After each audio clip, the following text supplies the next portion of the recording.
మొన్న నేను మహిళా కమిషన్కి హాజరయ్యాను. ఆ రోజు నేను కూడా చాలా క్లియర్గా చెప్పడం జరిగింది. నాకు వ్యవస్థల మీద చట్టాల మీద ఉన్నటువంటి గౌరవంతో వారు నాకు నోటీసులు పంపించారు.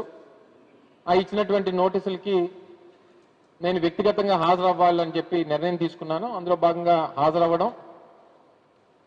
హాజరయ్యి వారు అడిగినటువంటి కొన్ని ప్రశ్నలకి సమాధానాలు చెప్పాను. ఏం చెప్పానో కూడా ఆ రోజు పత్రికా సమావేశంలో వెల్లడించాను. చాలా గౌరవంగా నాకు వ్యవస్థల మీద ఉన్నటువంటి గౌరవంతో సమాధానాలు ఇవ్వడం జరిగింది. రిటర్న్ రిప్లై కూడా వారు ఏదో సెక్షన్స్ ప్రకారం రిటర్న్ రిప్లై అడిగితే రిటర్న్ రిప్లై కూడా ఇవ్వడం జరిగింది. బయటకు వచ్చి కూడా చాలా చెప్పాను. నేను ఏదైతే మాట్లాడానో దానికి కట్టుబడి ఉన్నాను. అది ఒక పొలిటికల్ కామెంట్, పొలిటికల్ సెటైరు, ఒక వ్యక్తిని చేసినటువంటి వ్యాఖ్య, రాజకీయ వ్యాఖ్య. ఇది మహిళా లోకం మీద చేసినటువంటిది కాదు. నేను ఏ ఉద్దేశంతో ఆ మాటలు మాట్లాడానో కూడా చాలా క్లియర్గా వివరించాను. మరి ముఖ్యమంత్రి గారికి ఏం అర్థమైందో, మరి నా భాష నేను తెలుగులోనే మాట్లాడాను ఆ రోజు. మరి వారికి ఏం అర్థమైందో తెలియదు. కానీ ముఖ్యమంత్రి గారి స్థాయిలో ఉన్నటువంటి వ్యక్తి, అంటే ఒక రాజ్యాంగబద్ధంలో రాష్ట్రంలో హైయెస్ట్ పొజిషన్లో ఉన్నటువంటి వ్యక్తి నన్ను ఉద్దేశిస్తూ,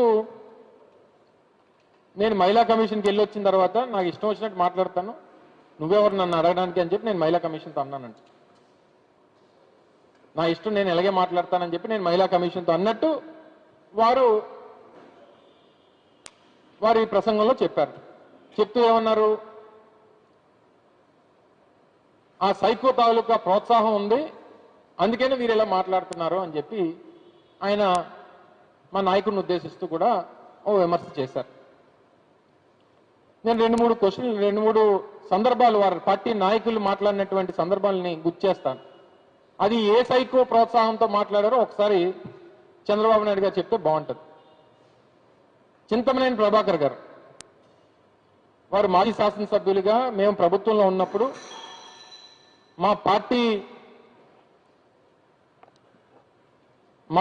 ప్రభుత్వంలో ఉన్నటువంటి మంత్రి గారిని ఉద్దేశిస్తూ ఒక మంత్రి గారిని ఇదే విధంగా మేకప్ వేసుకుంటున్నాం, మీ మంత్రి ఎక్కడుంది మీ మంత్రి అని అన్నారు. ఏ సైకో గారు చెప్పాడని చెప్పి మాట్లాడాడు చింతమనేని ప్రభాకర్ గారు. మీ బామ్మర్ది బాలకృష్ణ గారు ఒక వేదిక మీద ఆడది కనిపిస్తే ముద్దైనా పెట్టాలి, కడుపైనా చేయాలి అని చెప్పని అన్నాడు.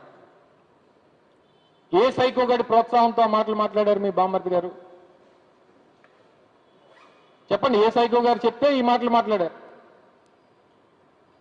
మీ చిత్తూరు జిల్లాకు సంబంధించినటువంటి ఒక శాసనసభ్యుడు గత సంవత్సరం 6 నెలల క్రితం మా పార్టీ సీనియర్ నాయకురాలని, ఒక మాజీ మంత్రిని పట్టుకొని నోటికి వచ్చినట్టు 2000కి 3000 రూపాయలకి ఏ పని కావాలంటే ఆ పని చేస్తుందని చెప్పి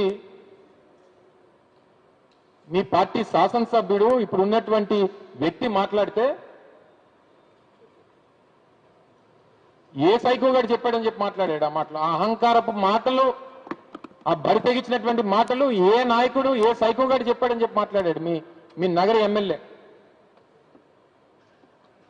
నిన్న మీరు ఆ అరవ శ్రీధర్ నియోజకవర్గానికి వెళ్ళారు. 5 సార్లు అబార్షన్ చేయించాడు ఒక మహిళకి. ఆ మహిళను రోడ్డు మీద పట్టుకొని లాఠీతో కొడితే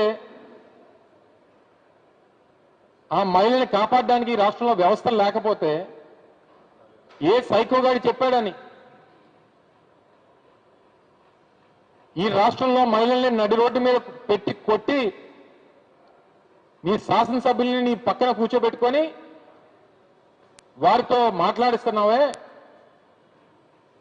ఏ సైకో ఇచ్చినటువంటి ధైర్యం ఈరోజు ఈ రాష్ట్రంలో